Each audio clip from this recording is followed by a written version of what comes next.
বিশ্বনবী বলতেন, ফাতেমা আমার কলিজার টুকরা, যে ফাতেমারে কষ্ট দেয় সে আমারে কষ্ট দেয়, ফাতেমারে আনন্দ দেয় মানে আমি বিশ্বনবীরে আনন্দ দেয়। এই ফাতেমা সব সময় পর্দায় থাকতেন, দিনের বেলা বেরোতেন না, সারা দিনে টয়লেট করতেন একবার, সেটাও করতেন রাত্রে, যাতে দিনের বেলা কেউ তারে না দেখে। কি ব্যালেন্স লাইফ, কি ব্যালেন্স লাইফ! রাতে একবার টয়লেটে যাও মানে কি সারাদিন খাওয়া দাওয়া এরকম ব্যালেন্স করে করতেন। কেউ দেখতে পারে নাই ওনারে, কেমন ছিল কেউই জানতো না। এমন ভাবে চলাফেরা করতো, কোনো পুরুষদের সামনে দিয়ে কখনো যেতেন না। এজন্য ইন্তেকালের আগে আলীকে বললেন, আলী, বিশ্বনবীর ওসিয়ত অনুযায়ী কিছুদিন পরে আমি আমার বাবার সাথে সাক্ষাৎ করব। ইন্তেকালের সময় বেশি লোক আমার জানাজাতে আসার দরকার নাই, নিজেরা দোয়া করে দিলে চলবে। আর আমার জানাজার খাটিয়ার উপর দিয়ে বিশাল একটা বোরকা দিয়ে দিও। এটার আরবিতে বলে নাউশ। কি বলে? এই প্রথম কোন নারী তার খাটিয়ার উপরে নাউশ ব্যবহার করেছে, জন্য এটাকে বলে সুন্নাতু ফাতিমা, ফাতেমার সুন্নাত। সাইয়েদাতুনা ফাতেমার আগে কেউ জানাজার খাটিয়াতে নাউশ ব্যবহার করে নাই। আল্লাহু আকবার। আলীকে বলে গেলেন, আলী, অল্প কয়েকজন পুরুষ নিয়ে জানাজা দিও, বেশি মানুষের কাছে আমার নিও না। দুনিয়ার বুকে আমি লুকিয়ে লুকিয়ে চলতাম, মরার পরে লুকিয়ে লুকিয়ে আল্লাহর কাছে চলে যেতে চাই, পুরুষদের সামনে আমার নিও না। হাসান বলে, নানাজি, আপনার মেয়ের নামের বিচার, ফাতেমার নামের বিচার। বিশ্বনবী বললেন, ও হাসান, আমার মেয়ে ফাতেমার আবার কি বিচার, কি অপরাধ আমার ফাতেমার? হাসান হোসেন চোখের পানি ছেড়ে দিয়ে ডেকে বলে, নানাজি, আপনার মেয়ে আমাদেরকে খাবার দেয় না কেন? খাবার দেয় না কেন বিচার দিলাম। গতকাল সারাদিন বলেছে রাত্রিবেলা খাবার দিবে, রাতে খাবার দেয় নাই। আমাদেরকে বলেছে তোমরা ঘুমিয়ে যাও, আমি রান্না করি, সকালে দিব। ঘুমায় গেলাম, সকালবেলায় খাবার চাইলাম, আপনার মেয়ে ফাতেমা তখন আমাদেরকে খাবার দেয় না। দাদা, আমরা ছোট্ট দুইটা মানুষ ক্ষুধার জ্বালায় বেহুশ হয়ে যাই, আর সহ্য করতে পারি না, আপনার মেয়ে খাবার দেয় না। দুপুর হয়ে গেল, দুইজনে কান্নাকাটি করে আপনার মেয়ে এখন পর্যন্ত আমাদেরকে খাবার দেয় নাই। আমরা দুজন তো আর সহ্য করতে পারি না, কেন আপনার মেয়ে আমাদের সাথে এমন করে? আপনার কাছে বিচার দিলাম, আপনি বিচার করেন। বিশ্বনবী আর কি বিচার করবেন? ধা ধা করে বিশ্বনবী চোখের পানিগুলো ছাড়েন, হুসাইনকে জড়িয়ে ধরলেন, হাসান রে জড়িয়ে ধরলেন, ডেকে বললেন, হাসান রে কাছে আয়। বিশ্বনবী শাম দেশের জুব্বা পড়তেন, শাম দেশের জুব্বাটা উপরের দিকে উঠালেন, হাসান রে দেখালেন, এই তো দেখ, তোর নানার পেটের মধ্যে 3টা পাথর বাঁধা। একদিন না খেয়ে থাকার কারণে তোদের পেটে এত জ্বালা, এত কষ্ট। আমি বিশ্বনবীর পেটে গত 3 দিন যাবত কোনো দানা পানি পড়ে নাই। আমি বিশ্বনবী তো না খেয়ে আছি রে হাসান, আমি তো 3 দিন না খেয়ে আছি, আমার পেটেও তো কিছু নাই। নানাও কাঁদলেন, নাতিও কাঁদলেন, পুরো পৃথিবীও কাঁদলো, ঠিক কিনা? ওই কঠিন ক্ষুধার দিন, ওই কঠিন দুর্ভিক্ষের দিন বিশ্বনবী যদি তার স্পেশাল দোয়াটা করতেন, জান্নাত থেকে জিব্রাইলকে দিয়ে খাবারের বস্তা পাঠিয়ে দিত কে? ওই দিনও বিশ্বনবী দোয়াটা করে নাই। আমার জন্য, আপনার জন্য, আমাদের জন্য দোয়াটা এখনো আসরাডাই। কি দিল দরিয়া নবী ছিল, নিজের বিপদের কথা ভুলে গিয়ে, নাতির বিপদের কথা ভুলে গিয়ে, ফ্যামিলির কথা ভুলে গিয়ে উম্মতের জন্য কেঁদেছে, ঠিক কিনা? গোটা বিশ্বের জন্য শিক্ষা এনেছে, সভ্যতা এনেছে, আমাদেরকে ভদ্রতা শিখিয়েছে। আর ওই নবীরে গালি দেয় এরকম কিছু ব্লগার বাংলার জমিনে আছে না নাই? তারা মানুষ নাকি শয়তান? এগুলো পিতৃ পরিচয়হীন জারদ সন্তান, জোরে বলেন ঠিক কিনা? দুই জায়গায় কেউ যদি আমাদেরকে ইনসাল্ট করে আমরা সহ্য করতে পারি না। এক হচ্ছে কোরআন, কোরআনকে নিয়ে গালি দিলে আমাদের কলিজায় আগুন আছে না নাই? বিশ্বনবীরে গালি দিলে কলিজায় আগুন ধরে যায়, যদি না ধরে যায় তুমি মুমিন নাও, তুমি মুনাফিক। চিল্লা এখন ঠিক কিনা? আসল মানুষের বড় অভাব, অন্যের দুঃখে কাঁদবে, অন্যের জ্বালা নিজের অন্তরেও জ্বালার সৃষ্টি করবে, সেই মানুষ আর নাই, ঠিক কিনা? বিশ্বনবীর আগের গুনাহ নাই, পরের গুনাহ নাই, তারপরেও মুনাজাতে হাউমাউ করে কাঁদতেন। তিনি দোয়ায় বলতেন, আল্লাহ ইন্নী আব্দু কবনু আব্দি কবনু আমাতিক নাসিয়াতি বিয়াদিক। ও আল্লাহ, আমি আপনার গোলাম, গোলামের ঘরের গোলাম, বান্দির ঘরের গোলাম। আল্লাহ, আমি আপনার গোলাম, গোলামের ঘরের গোলাম, মানে আমার বাপ আব্দুল্লাহ আপনার গোলাম, আমরা গোলাম বংশের। সুবহানাল্লাহ। গোটা বিশ্বের শ্রেষ্ঠ মানুষটা নিজের গোলাম বলতে দ্বিধাবোধ করতো না। বলতো আমি আপনার গোলাম, গোলামের ঘরের গোলাম, বান্দির ঘরের গোলাম, নাসিয়াতি বিয়াদিক, আমার মাথার চুলের ঝুঁটি আপনার হাতের মুঠোয়, আমার চুলের ঝুঁটি আপনার হাতের মুঠোয়, গোলামের মতো যেখানেই টানবেন আমি ওখানেই যাব। আল্লাহু আকবার। এই ছিল বিশ্বনবীর বিনয়। নিজেকে গোলাম বলতে স্বাচ্ছন্দ্য বোধ করতেন, কোনোদিন জীবনে অহংকার করেন নাই। কোনদিন বিশ্বনবী কারোর সাথে মুসাফা করতে যে নিজে আগে হাত টানেন নাই, যতক্ষণ না ওই লোকটা তার হাত টেনে নিয়েছে। সুবহানাল্লাহ। আর বিশ্বনবীর হাত ছিল আলিয়ানু মিনাদ দিবাজ, রেশমের কাপড়ের চেয়েও নরম। সিল্ক চিনেন? সিল্ক, সিল্কের কাপড়ের চেয়ে বিশ্বনবীর হাত ছিল নরম। এই নরম হাত মুসাফার মধ্যে যে একবার পাইতো কেউ ছাড়তে চাইতো না, ধরেই রাখতো। আর বিশ্বনবী নরম হৃদয়ের নবী, কেউ যদি না ছাড়ে বিশ্বনবীও ছাড়তেন না। সুবহানাল্লাহ। ওই নবী মুনাজাতে কাঁদতেন। এজন্য ভাইরা এই কথা বললেন না আল্লাহ আমার দোয়া শোনে না, আপনি দোয়ার মতো দোয়া করেন নাই, এজন্য শোনে নাই। ঠিক কি না? দোয়া কবুল হওয়ার রহস্য হচ্ছে চোখের পানি।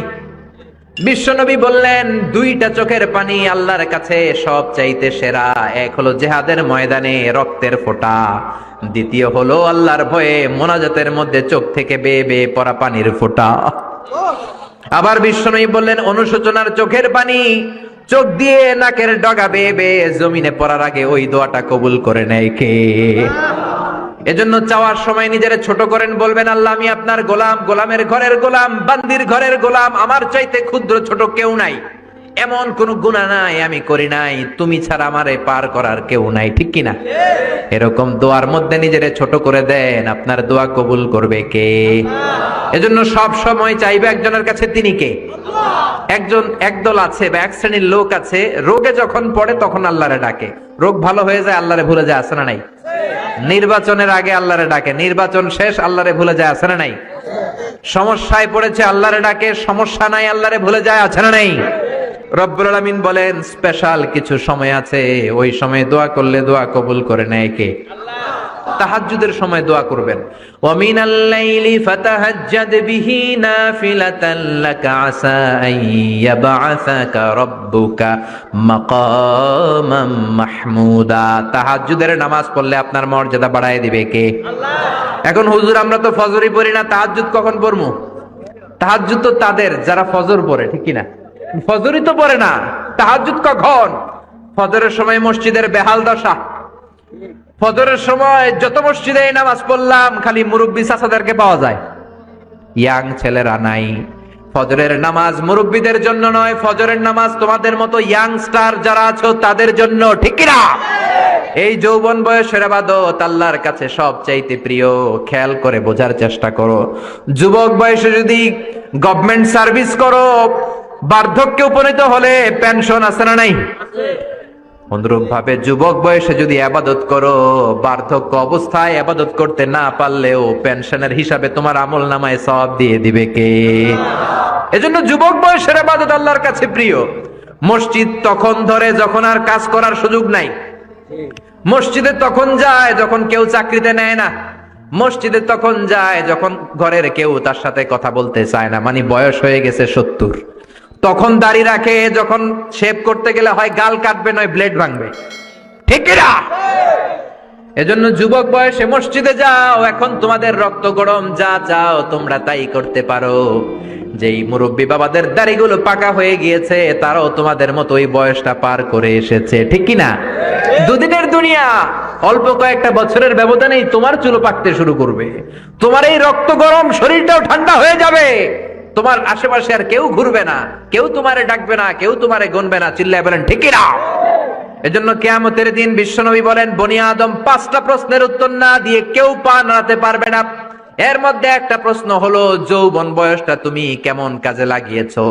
যৌবন বয়সে কি ইসলামের পক্ষে স্লোগান দিয়েছো নাকি রাম আর বামপন্থীদের দলে গিয়েছো? ঠিক কি না? যৌবন বয়সে কি তাফসির মাহফিলে গিয়েছো নাকি মমতাজের গানের কনসার্টে গিয়েছো? যৌবন অবস্থায় তুমি কি কোরআনের অর্থ পড়েছো, ইসলামী সাহিত্য পড়েছো নাকি চটি বই পড়েছো? ঠিক কিনা? পাই টু পাই কিয়ামতের দিন জিজ্ঞেস করবে কে? আল্লাহ। চিল্লায় বলেন কে? আল্লাহ। এজন্য তাহাজ্জুদের অভ্যাস করেন। যারা তাহাজ্জুদ পড়ে তাদের চেহারায় একটা আলাদা গ্লেস আছে। লোকটা কালো হলেও, যদি কালো রঙের লোক হয়, একটা গ্লেস আছে। আমার অনেক কালো বন্ধু আছে। আমি মিশরে পড়েছি, students of more than 100 nationalities. We used to study, stay and dwell in the same place. 100টারও বেশি দেশের ছাত্র থাকতাম। আমার অনেক আফ্রিকান বন্ধু ছিল, কুচকুচে কালো, তেল তেলে, কিন্তু কালো হলো চেহারা একটা সৌন্দর্য আছে না নাই? এজন্য কালো মানুষও যদি তাহাজ্জুদ পড়ে চেহারায় নূর বাড়িয়ে দিবে কে? 2 নম্বরে হলো আযান আর ইকামতের মাঝখানে যদি দোয়া করে, ওই দোয়া কবুল করে কে? এটা অনেকে জানে না।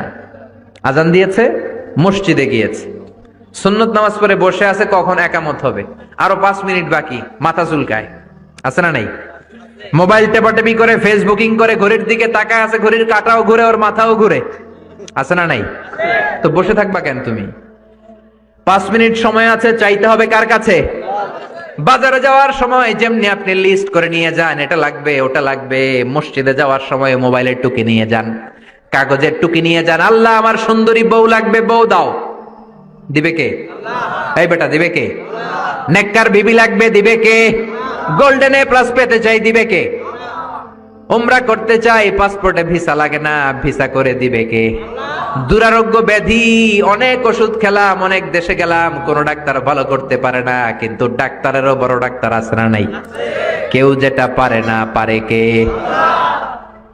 আযান ইকামতের মাঝখানে দোয়া আল্লাহ ফেরায় না। হাদিসে এসেছে দুআ লা ইরাদ্দু বাইনাল আযানি ওয়াল ইকামা, আযান এবং ইকামতের মাঝখানের সময়টাতে দোয়া করবেন।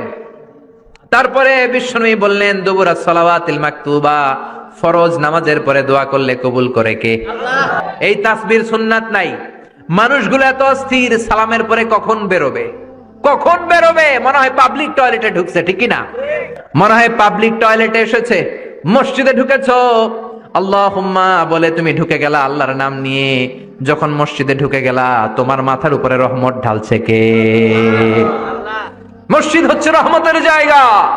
সালাম ফেরানোর পরে তাসবিহ পড়েন, তারপরে আপনি দোয়া করেন। এজন্য সালাম ফেরানোর পরে দোয়া কবুল করে কে? আল্লাহ।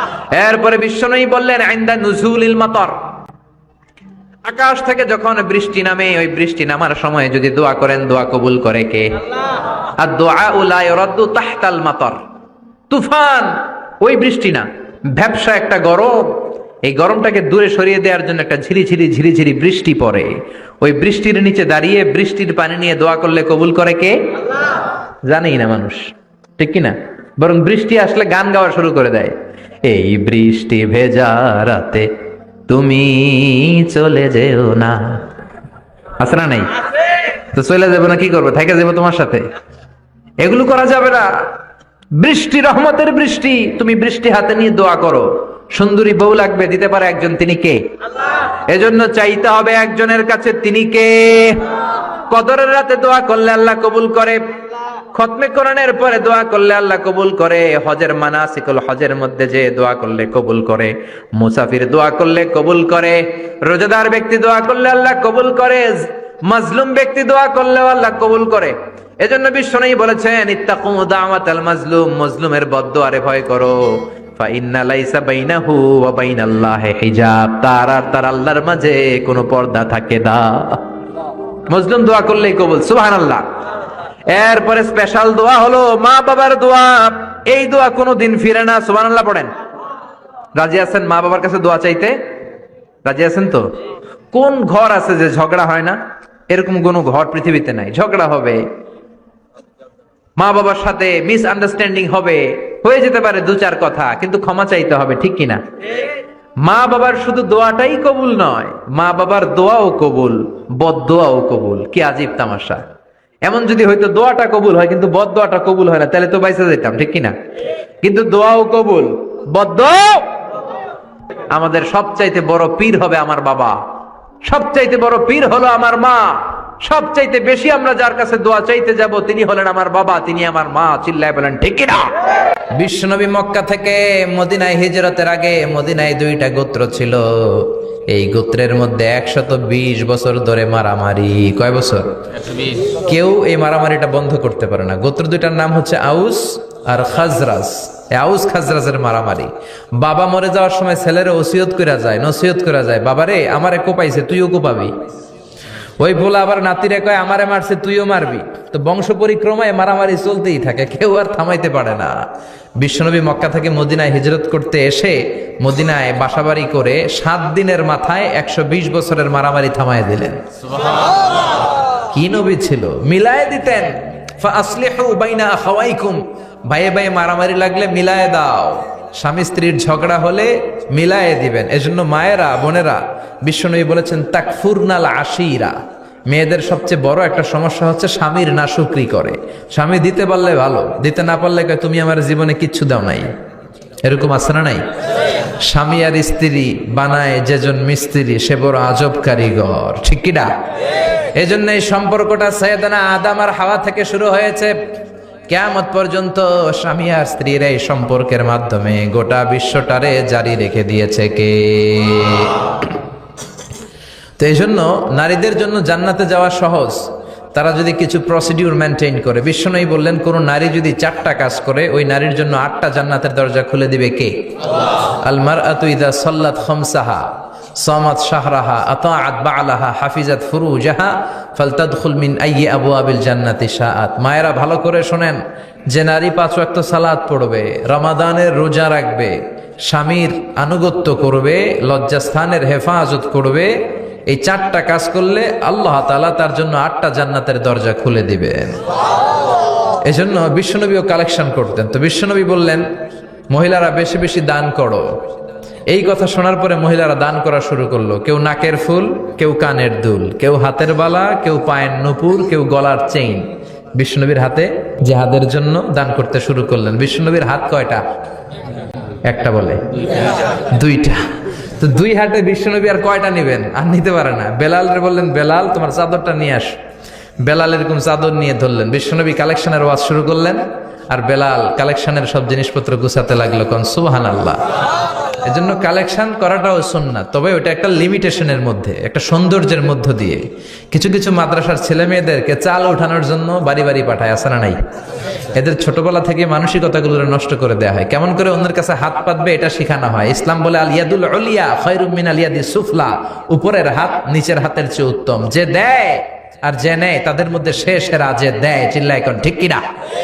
আবার ইসলাম বলে দেওয়ার সময়ও ভারসাম্য করে দিবা। দেওয়ার সময় কিপটামি করা যাবে না, আবার ঘরে যা আছে সবও দিয়ে দেওয়া যাবে না, ঠিক কিনা? বিশ্বনবীর গায়ে একবার একটা জুব্বা, কয়টা? এক ভিক্ষুক এসে বলে নবী আমার জুব্বা নাই, আমার জুব্বা দেন। দয়ার নবী মায়ের নবী নিজের জুব্বাটা খুলে দিয়ে ওই ভিক্ষুকের হাতে তুলে দিলেন। এখন নবীর গায়ে কোনো জুব্বা নাই। বিশ্বনবী এখন ঘর থেকে বেরোতে পারে না। সাহাবারা এসে ঘরে নক করে, বিশ্বনবী বেরোতে পারে না। আল্লাহ আয়াত নাজিল করলেন ওয়াল্লাযীনা ইযা আনফাকু লাম ইউসরিফু ওয়া লাম ইয়াকতুরু ওয়া কানা বাইনা যালিকা কওয়ামা। মুমিন বান্দাদের গুণাবলী যখন দান করে কিপটামি করবে না, আবার অপচয়ও করবে না। এই আয়াত দিয়ে আল্লাহ বুঝাতে চাইলেন, নবীরে ধমক দিলেন, ও নবী 2টা জামা থাকলে একটা দিতেন, 3টা থাকলে একটা দিতেন, একটা যখন ছিল এইটা দিলেন কেন? এখন নিজে পড়বেন কি? সুবহানাল্লাহ কইবেন না? ইসলাম তো ব্যালেন্সড রে ভাই, ইসলাম ভারসাম্যপূর্ণ। ইসলামের সব বিধানগুলো আপনার সাথে স্যুট করবে, ম্যাচ করবে, এটা জীবন ঘনিষ্ঠ। ইসলামে এমন কোনো বিধান দেয়া হয় নাই যেটা আপনার খারাপ লাগবে। অন্যান্য সব ধর্মের প্রতি শ্রদ্ধা রেখেই বলি, আমার ইসলাম যে আহকাম আমাদেরকে দিয়েছে এরকম বিধান কোনো ধর্মের ভেতরে নাই। চিল্লা এখন ঠিক কিনা? এরপরে কোরআন পাহাড়ের ব্যাপারে বলেছে ওয়াজআলনাল জিবালা আওতাদা, আমি পাহাড়গুলোরে পেরেকের মতো জমিনে ঢুকিয়ে দিয়েছি। সুবহানাল্লাহ। তাহলে পাহাড়কে আল্লাহ তাআলা পেরেকের সাথে তুলনা করলেন। কিসের সাথে? পেরেক চিনেন? সবাই চিনেন? মাতোয়াইলে আছে পেরেক। কি করে পেরেক দিয়ে? কাঠের ভিতরে ঠুকে না, দেয়ালে ঠুকে। তাহলে আল্লাহ পাহাড়গুলোর বললেন পেরেক। আচ্ছা, পেরেক যখন আমরা কাঠের ভিতরে ঢুকাই, পুরো পেরেকটা কাঠের ভিতরে ঢুকে যায়, উপরে শুধু কি থাকে? মাথাটা থাকে, ঠিক কিনা? তার মানে আমরা যে পাহাড় দেখতে পাচ্ছি এটা পাহাড়ের মাথা। পুরো পেরেক যেমনি কাঠের ভিতরে, পুরো পাহাড়টা আছে মাটির ভিতরে। চিল্লায় পড়ি আল্লাহু আকবার। জমিনে আমরা দৃশ্যমান এই পৃথিবীতে খালি চোখে যে পাহাড় দেখতে পাই এটা আসল পাহাড় না, এটা পাহাড়ের মাথা। যেমনি পেরেক যখন কাঠের ভিতরে ঢুকে দেই, পুরো পেরেকটা কাঠের ভিতরে ঢুকে যায় কি যায় না? পেরেক নিয়ে যখন আমি হাতুড়ি দিয়ে মারলাম, পুরো পেরেকটা কই যায়? কাঠের ভিতরে, তাই না? তার মানে খালি চোখে যে পাহাড় দেখি এটা পেরেকের মাথা যেমনি একটু দেখা যায়, এটা পাহাড়ের মাথা, আসল পাহাড় মাটির ভেতরে, উপরে যদ্দূর দেখা যায় তার কমসে কম 10 গুণ পাহাড় মাটির ভিতরে রেখে দিয়েছে কে? আবার আল্লাহ বললেন ওয়ামিনাল জিবালি জুদাদুম বীদুন ওয়া হুমরুম মুখতালিফুন আলওয়ানুহা ওয়া গরাবিবু সুদ। পাহাড়ের মধ্যে কোন পাহাড় আমি বানিয়েছি ধবধবে শুভ্র সাদা, কোন পাহাড় আমি বানিয়েছি রক্তিম লাল, কোন পাহাড় আমি বানিয়েছি কুচকুচে কালো। 3 কালারের পাহাড়। কয় কালারের? মৌলিকভাবে ধবধবে শুভ্র সাদা পাহাড়, অথবা রক্তিম লাল পাহাড়, অথবা কুচকুচে কালো পাহাড়। আপনি পৃথিবীর পাহাড়গুলো নিয়ে যদি গবেষণা করেন বিভিন্ন রঙের পাহাড় আপনি দেখবেন। আমি তো পৃথিবীর অনেক জায়গায় পাহাড় দেখেছি। মিশরে আমি তুর পাহাড়ের চূড়ায় উঠেছি। ওখানে যেখানে মুসা আলাইহিস সালামের কাছে আল্লাহ নূরের তাজাল্লি দিয়ে ফোকাস করেছেন, পাহাড়টার নাম তুর পাহাড়। 2 বার আমি উঠেছি এটার চূড়ায়। উঠতে আমার অনেক কষ্ট হয়েছে। ওখানে উঠে ফজরের সালাত পড়ে আমি খেয়াল করে দেখলাম তুর পাহাড়ের আশেপাশের পাহাড়গুলো কোনোটা খয়েরি, কোনোটা কালো, কোনোটা লাল, কোনোটা ধূসর। আল্লাহু আকবার। এক এক পাহাড়কে এক এক রং দিয়ে তৈরি করলো কে? পৃথিবীতে চায়না নামে একটা দেশ আছে না? চায়না একটা শহর আছে গানজু, কি নাম? আজকে যে গুগল করবা the গানজু city located in China, চায়নাতে অবস্থিত গানজু শহরে একটা পাহাড় আছে। এই পাহাড়ের নাম রেইনবো মাউন্টেন। কি নাম? মানে রংধনুর পাহাড়। রংধনুর কয় রং? সবাই কন, আরো জোরে। 7 রং না? আমরা ছোটবেলায় মুখস্থ করতাম বেনিয়া সহকলা, বেনিয়া সহকলা। এই 7 রঙের পাহাড় ওখানে দেখা যায়। এক জায়গায় 7 রঙের পাহাড়। সুবহানাল্লাহ কইতে পারলেন না? মজা করে বানালো কে? সুনানে তিরমিজি আর মুস্তাদরাকে হাকিম, মুসনাদে আহমদ ইবনে হাম্বলের হাদিস। আল্লাহ যখন পৃথিবী বানালেন, এই পৃথিবীটা ঘোরার পাশাপাশি কাঁপাকাঁপি শুরু করে দিল।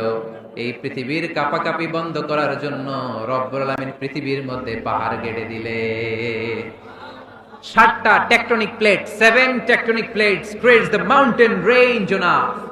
7টা টেকটনিক প্লেট আল্লাহ দিলেন। পৃথিবী সৃষ্টি করার পরে পৃথিবী কাঁপে। আল্লাহ পাথর দিয়ে পেরেক মারলেন, পৃথিবী আর কাঁপে না। সুবহানাল্লাহ। ফেরেশতারা দেখে তো অবাক। ফেরেশতারা বলে আল্লাহ পাহাড়ের এত শক্তি, পাহাড় গেড়ে দিলেন পৃথিবীতে আর পৃথিবী কাঁপে না। হাল মিন খালকিকা আশাদ্দু মিনাল জিবাল। আল্লাহ আপনার সৃষ্টির মধ্যে পাহাড়ের চেয়ে শক্তিশালী কি কিছু আছে? আল্লাহ বললেন নাআম, আছে। আল হাদিদ, লোহা।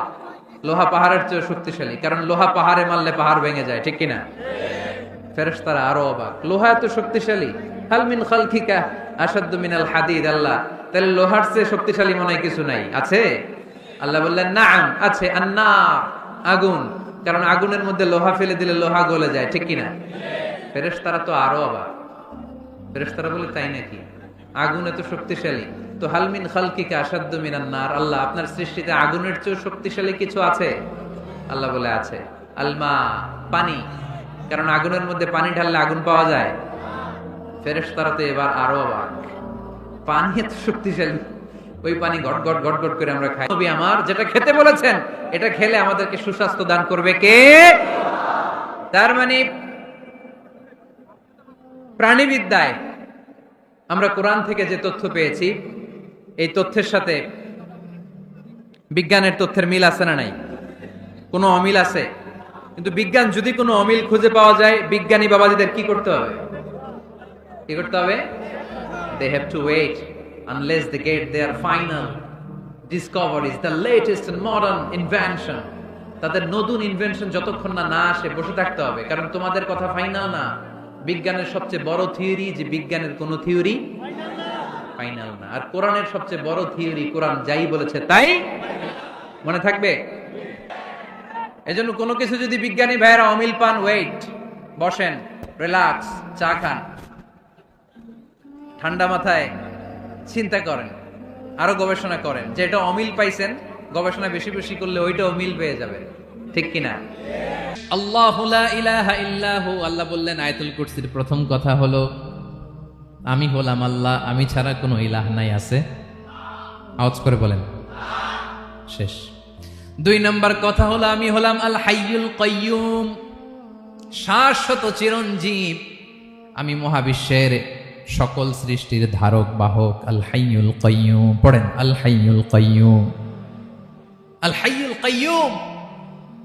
আমি হচ্ছি শাশ্বত চিরঞ্জীব। 2 নাম্বার কথা, আল হাইয়ু মানে যে কোনোদিন মরে না। আপনিও তো মরবেন না, তাই না?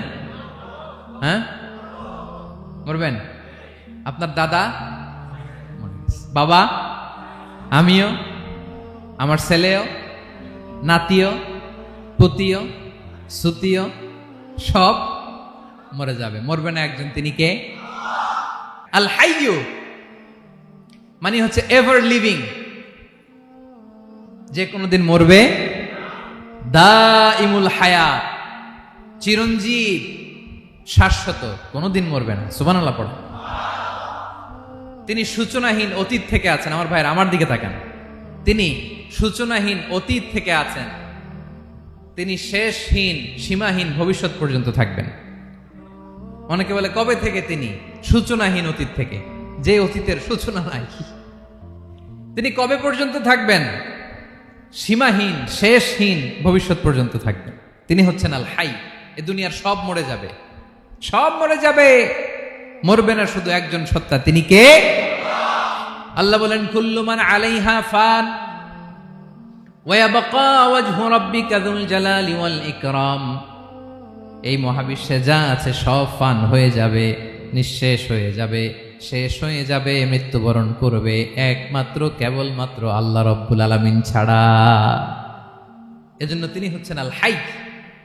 আল হাই চিরঞ্জীব, চিরকাল তিনি বেঁচে থাকবেন। আমাদের মৃত্যুর জন্য আল্লাহ তাআলা আজরাইল, মালাকুল মাউতকে নির্ধারণ করেছেন। মালাকুল মাউতের একদিন মৃত্যু হবে।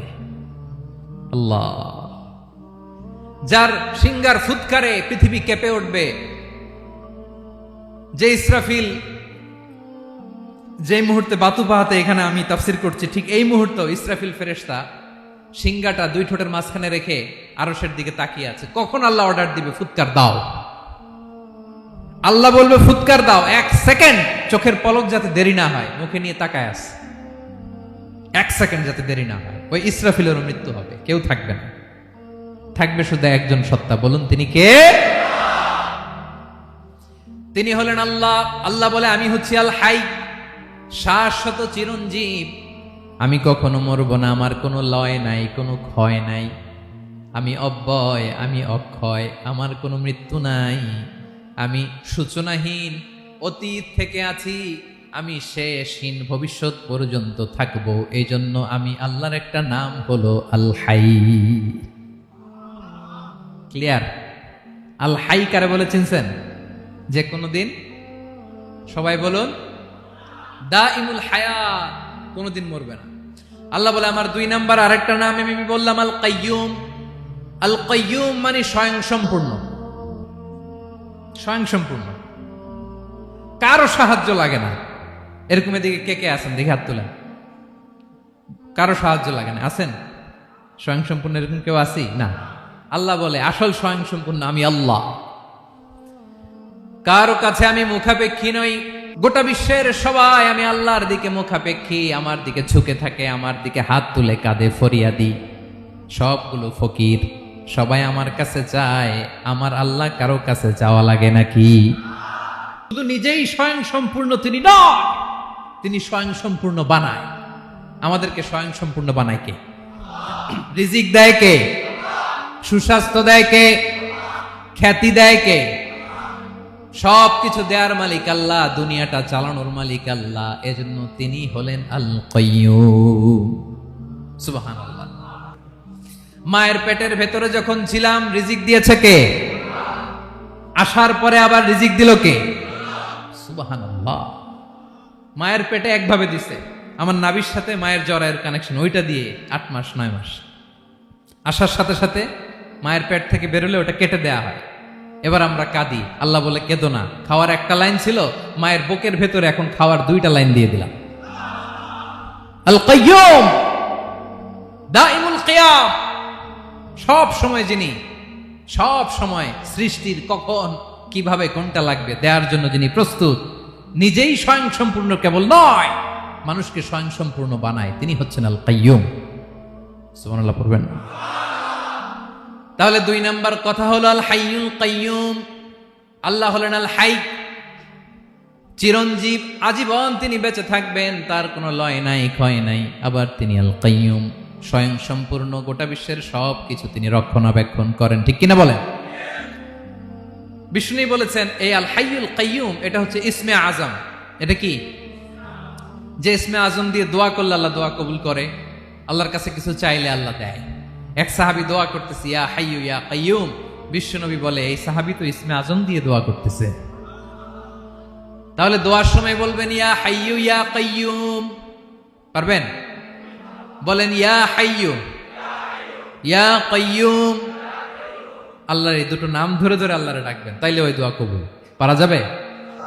বিশ্বনবী দোয়াতে বলতেন ইয়া হাইয়ু ইয়া কাইয়ুম বিরহমাতিকা আস্তাগীথ আসলিহ লি শা'নি কুল্লাহু ওয়া লা তাকিলনি ইলা নাফসি তারফাতা আইন। ও হাইয়ু ওয়া কাইয়ুম, ও শাশ্বত চিরঞ্জীব আল্লাহ, আসলিহ লি শা'নি কুল্লাহ, আমার সব কিছুকে আপনি ফিক্স করে দেন, ঠিক করে দেন। এক পলকের জন্য, এক চোখের পলকের জন্য আমার কোনো কাজ আপনি আমার উপর ছেড়ে দিয়েন না, সব কাজ আমি আপনার কাছে সুপর্দ করে দিলাম। সুবহানাল্লাহ পড়ে। এবার আমাদের মাথায় প্রশ্ন জাগে, আল্লাহ তুমি চিরঞ্জীব, তুমি সব কিছু রক্ষণাবেক্ষণ করো, এত কাজ তুমি করো, এত কিছু তুমি দেখো, তোমার কি ক্লান্তি আসে না? তোমার কি ঘুম আসে না? আল্লাহ তখন বলেন লা তাখুযুহু সিনাতু ওয়ালা নাওম, আমি আল্লাহর চোখে ঘুম নাই, ঘুমের আগে যে তন্দ্রা, সে তন্দ্রাটাও আমি আল্লাহর নাই। নেভার স্লিপ নর স্লাম্বার ওভারটেকস হিম। আল্লাহর ঘুম নাই, ঘুমের আগে যে তন্দ্রা আসে ওইটাও নাই। একটা হচ্ছে গভীর ঘুম, এটার বলে নাওম, আর একটা হলো সিনা, বৈশা আছি গাড়িতে ঝিমাইতেছে, এরকম হয় না? পুরা ঘুমটা এখনো আসে নাই, কিন্তু একটু ঝিমুনি ঝিমুনি ভাব। আল্লাহ বলে ঘুম তো আমি আল্লাহর নাই, ঘুমের আগে যে ঝিমানি আসে ওই ঝিমানিটাও নাই। আল্লাহ ডেকে বলে গোলাম, আমি আল্লাহ যদি ঘুমাই, আমি আল্লাহ যদি তোদের মতো ঝিমাই, ভোর রাতে তুই যখন ঘুমিয়ে থাকবি তোর হার্ট, হৃৎপিণ্ডটাকে সচল রাখবে কে? তোর যখন রিজিকের দরকার তখন তোরে রিজিক দিবে কে? তোর দেহের মধ্যে রক্তের সঞ্চালন করবে কে? ঝর্ণা থেকে পানি নামাবে কে? আকাশ থেকে বৃষ্টি ঢালবে কে? আল্লাহ যদি ঘুমাইতো সব ভেঙে খান খান হয়ে যেত। এখন আমাদের মতো আল্লাহ যদি ঘুমায়, আমার মাঝরাতে কিছু লাগবে, আমি যাবো কার কাছে? উনি তো ঘুমাইতেছে। কথা বলেন। আমার গভীর রাতে কিছু দরকার, তখনও আমার আল্লাহর দয়ার দরকার আছে না নাই? এজন্য আল্লাহ বলেন লা তাখুযুহু সিনাতু ওয়ালা নাওম, আমি আল্লাহর চোখে ঘুম নাই, ঘুমের আগে যে তন্দ্রা আসে তন্দ্রাটাও নাই। সুবহানাল্লাহ। যখন যেটা লাগে সব দেই। আল্লাহু আকবার। কে দিবে? আল্লাহ যদি ঘুমাতো কে রক্ষণাবেক্ষণ করতো? কেউ ছিল না, কেউ নাই, ভেঙে সব খান খান হয়ে যেত, টুকরো টুকরো হয়ে যেত। আল্লাহু আকবার। এজন্য তিনি ঘুমান না। ঘুমের আগে যে তন্দ্রা আসে সেটাও তার চোখে আসে না। ঘুম এটা দুর্বলতার প্রতীক। ঘুম কি? সবাই বলেন, কিসের প্রতীক? আমার আল্লাহ তো দুর্বল। হ্যাঁ, আগে অনেক শক্তি ছিল, এখন নাই। হ্যাঁ, যে ফেরাউনকে এক থাপ্পড় মেরে সাগরে ডুবাইছে, আছে ওই ক্ষমতা আল্লাহর? যে নামরুদকে ল্যাংড়া মশা দিয়ে দুনিয়া থেকে শেষ করে দিয়েছে, ওই আল্লাহর ক্ষমতা আজও আছে না নাই? আজও আছে, আজও আছে। ঘুম হচ্ছে দুর্বলতার প্রতীক। আল্লাহর ঘুম নাই। আল্লাহ যদি ঘুমায়, সূর্যের সাথে চন্দ্র লেগে, একটার সাথে আরেকটা লেগে সব খান খান হয়ে যাবে, ঠিক কিনা বলেন? তাহলে 3 নম্বর কথা হচ্ছে আল্লাহর ঘুমে ধরে না। কি ধরে না? কিন্তু তন্দ্রা ধরে নাকি? জিমানি জিমানি আসে। ঘুম নাই, ঘুমের আগে যে তন্দ্রা আছে তন্দ্রাও। এরপরে রব্বুল আলামিন বলেন লাহু মা ফিস সামাওয়াতি ওয়া মা ফিল আরদ, আকাশে যা আছে জমিনে যা আছে সব কিছুর একক মালিকানা একজনের, তিনি কে? আওয়াজ করে বলেন, আকাশে যা আছে সবকিছুর মালিক কে? তো জমিনে যা আছে এগুলোর মালিক কে? এ দুয়ের মাঝখানে যা আছে এগুলোর মালিক কে? আমার মালিক কে? আপনার মালিক কে? আপনার সন্তানের মালিক কে? আপনার সম্পদের মালিক কে? সব কিছুর মালিক কে? আমরা দুনিয়ার আসল মালিক না, ক্ষণস্থায়ী মালিকানা আমাদের, ক্ষণস্থায়ী। আহা, আমার আমার আমার বলতে বলতে গলা শুকিয়ে ফেলি। যেই বাড়িতে আমার দাদা পরদাদা ছিল তারা বলতো এটা আমার বাড়ি, আমার দাদা বলতো এটা আমার বাড়ি, আমার বাবা বলছে আমার বাড়ি। এখন আমি এই বাড়িতে থাকি, আমি বলি আমার বাড়ি। আমি মারা গেলে আমার ছেলে বলবে আসলে কার বাড়ি? সে আল্লাহ বললেন লাহু মা ফিস সামাওয়াতি ওয়া মা ফিল আরদ, আকাশে যা আছে জমিনে যা আছে এগুলোর আসল মালিকানা আল্লাহর। আমাদের কাছে সাময়িক সময়ের জন্য দিয়েছে কে? দিয়ে আল্লাহ দেখে, পরীক্ষা করে। কাউকে আল্লাহ সন্তান দিয়ে পরীক্ষা করে, কাউকে না দিয়ে, ঠিক কিনা? কাউকে ধনী বানিয়ে, কাউকে গরিব বানিয়ে, ঠিক কিনা? কাউকে সাদা বানিয়ে, কাউকে কালো বানিয়ে, ঠিক কিনা? কাউকে ক্ষমতাশীল বানিয়ে, কাউকে দরিদ্র বানিয়ে, ঠিক কিনা বলেন? সবটাই পরীক্ষা, যে যে অবস্থায় আছে এটা পরীক্ষা। আল্লাহ দেখে কোন অবস্থায় থেকে আমরা কি করি। কিন্তু আসল মালিকানা কার? ক্ষণস্থায়ী বাড়ির মালিক, ক্ষণস্থায়ী গাড়ির মালিক। বস্তা বস্তা টাকা পেয়ে মনে করবেন না এটার মালিক আমি। আজ আছি কাল, আজ মরলে কালকে। আহা, এই তো দুনিয়া। লাহু মা ফিস সামাওয়াতি ওয়া মা ফিল আরদ, যা আছে তিনি মালিক। এজন্য আমার আমার কম বলবেন। আমার আমার সব আমার, সব আমি খামো, এরকম আসরা নাই, বলা যাবে না। আমরা আসল মালিক না। এই কিছুদিনের জন্য আছি, মুসাফিরি জিন্দিগি, সফরময় জিন্দিগি। আজ আছি কাল নাই, চলে যাব। থাকতে আসি নাই, তাই না? থেকে যাবেন একজন, তিনি কে? তাহলে আকাশ জমিন এ দুয়ের মাঝখানে যা আছে সবকিছুর একক একচ্ছত্র মালিকানা একটা সত্তার। আওয়াজ করে বলুন তিনি কে? ক্লিয়ার। 4 নম্বর কথা শেষ। আল্লাহ বলে সবকিছুর মালিক আমি। 5 নম্বরে আল্লাহ বলেন মান যাল্লাযী ইয়াশফাউ ইনদাহু ইল্লা বিইذনিহি, কার এত ক্ষমতা, কার এত বড় সাহস আল্লাহর অনুমতি ছাড়া আল্লাহর সামনে দাঁড়িয়ে সুপারিশ করে? কার সাহস এত সুপারিশ করে? মনে করছেন বাবার দরবারে গেছেন, বাবা আপনার সুপারিশ করে জান্নাতে নিবে নাকি?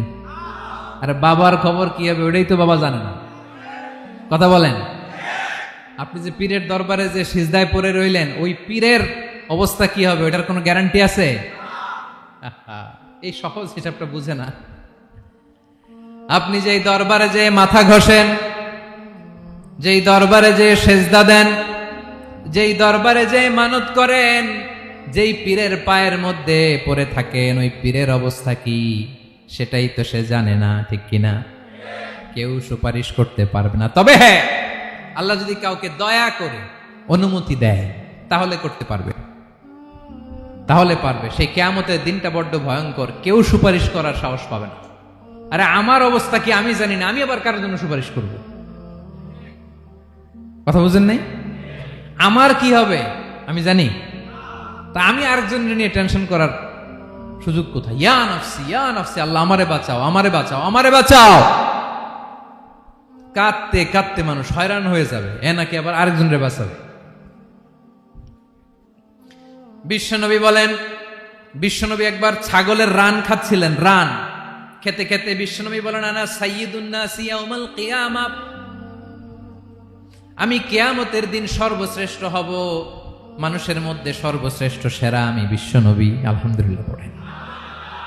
বিশ্বনবী বলেন সেদিনটা বড্ড ভয়ঙ্কর। সেদিন কেউ কারো কোনো উপকারে আসবে না, বন্ধু বন্ধুর কাজে আসবে না, স্ত্রী স্বামীর উপকারে আসবে না, স্বামী স্ত্রীর উপকারে আসবে না, পীর সাহেব মুরিদরে বাঁচাতে পারবে না, মুরিদ পীর সাহেবরে বাঁচাতে পারবে না, নেতা কর্মীর পরিচয় দিবে না, কর্মী নেতার পরিচয় দিবে না, ভাই বোনকে চিনবে না, বোন ভাইকে চিনবে না, বাবা তার সন্তানকে চিনবে না, মেয়েকে দেখে মা দৌড়ে দৌড়ে পালাবে। বড্ড ভয়ঙ্কর দিন। বিশ্বনবী বলবেন জমিনটা এখনকার মতো থাকবে না, পুরো জমিনটা সমান হয়ে যাবে, ফ্ল্যাট। এখন তো গোল, তখন ফ্ল্যাট। সবাই এক জমিনের উপরে দাঁড়াবে, সূর্যটা মাথার কাছে চলে আসবে, সূর্যের গরমে মানুষের মাথার মগজ গলে গলে কানের ছিদ্র নাকের ছিদ্র দিয়ে বেয়ে বেয়ে পড়বে। আহ, সবাই হয়রান, পেরেশান, ক্লান্ত শ্রান্ত। মানুষগুলো বলবে বাঁচার কোনো উপায় নাই। 50,000 বছর মানুষ এরকম দৌড়াবে, চিৎকার করবে, কাঁদবে, বাঁচার কোনো উপায় নাই। সবাই বলবে আহ, আল্লাহ যদি বিচারটা শুরু করতো, যা হবার হবে, আগে বিচার শুরু করুক। বিচারই শুরু হয় না। বিচার শুরু হইতেই 50,000 বছর। আল্লাহ, 50,000 বছর, 5,000, 15,000 না, 50,000 বছর এরকম যাবে। এই দুনিয়ার বুকে রব্বুল আলামিন সব নবীকে একটা করে দাওয়া মুস্তাজাবা দিয়েছেন, মানে যে দোয়া করলে কবুল হয়ে যায় সাথে সাথেই। দাও বিহা, দুনিয়ার সব নবীরা ওই দোয়াটা দুনিয়াই করে ফেলেছে। সব নবীকে আল্লাহ একটা করে দোয়া দিয়েছেন, নবী দোয়া করলেই কবুল। সব নবীরা ওই দোয়া করে ফেলেছে দুনিয়াতে। বিশ্বনবী বলেন, আমি করি নাই। আমার ওই স্পেশাল দোয়াটা আমি দুনিয়ার বুকে কঠিন বিপদে পড়েও কোনোদিন করি নাই। আমি আমার স্পেশাল দোয়াটা কিয়ামতের দিন আমার গুনাহগার উম্মতকে সুপারিশের জন্য রেখে দিয়েছি। আজকে আমি তোমার দরবারে দাঁড়িয়ে কিয়ামতের দিন ওই দোয়াটা করছি। আল্লাহ, আমার যে উম্মতের হৃদয়ে যাররা পরিমাণ ঈমান আছে, আমার একটা উম্মতকেও তুমি জাহান্নামে ঢুকাতে পারবা না। কার সাহস আছে, কার এত বড় বুকের পাটা কিয়ামতের কঠিন দিন আল্লাহর সামনে দাঁড়িয়ে সুপারিশ করবে? কারো ক্ষমতা নাই, কারো ক্ষমতা নাই। বিশ্বনবী সেদিন সেজদায় পড়ে উম্মতের জন্য কাঁদবেন, সবাই কাঁদবে, নফসি নফসি, আল্লাহ আমারে বাঁচাও। বিশ্বনবী আমার জন্য কাঁদবেন, আপনার জন্য কাঁদবেন, আমাদের জন্য সেদিন কেঁদে কেঁদে জাহান্নামের দরজায় দাঁড়িয়ে আমাদেরকে টেনে টেনে জান্নাতে ঢুকাবেন। এজন্য এই বিশ্বনবীর ভালোবাসা যেন আমাদের হৃদয়ে ভরপুর থাকে। আমার ভাইয়েরা, প্রতি শুক্রবার বিশ্বনবীর উপরে বেশি বেশি যেন আমরা দুরূদ পড়ি। আমরা যখন বিশ্বনবীর সালাম দেই, দুরূদ পড়ি, একদল স্পেশাল ফেরেশতা আছে যারা বিশ্বনবীর দুরূদটা নিয়ে সরাসরি বিশ্বনবীর রওজায় যায়, যে বলে অমুকের বেটা অমুক আপনারে সালাম দিয়েছে। বিশ্বনবী নিজ কবরের থেকে নিজেই সালামের উত্তর দেয়। বিশ্বনবীর ভালোবাসা যেন আমাদের হৃদয়ে থাকে, বিশ্বনবীর সুন্নাহ দিয়ে যেন আমাদের জীবনটাকে সাজাই। পারা যাবে ইনশাআল্লাহ। বিশ্বনবীর ভালোবাসা ছাড়া কেউ জান্নাতে ঢুকতে পারবে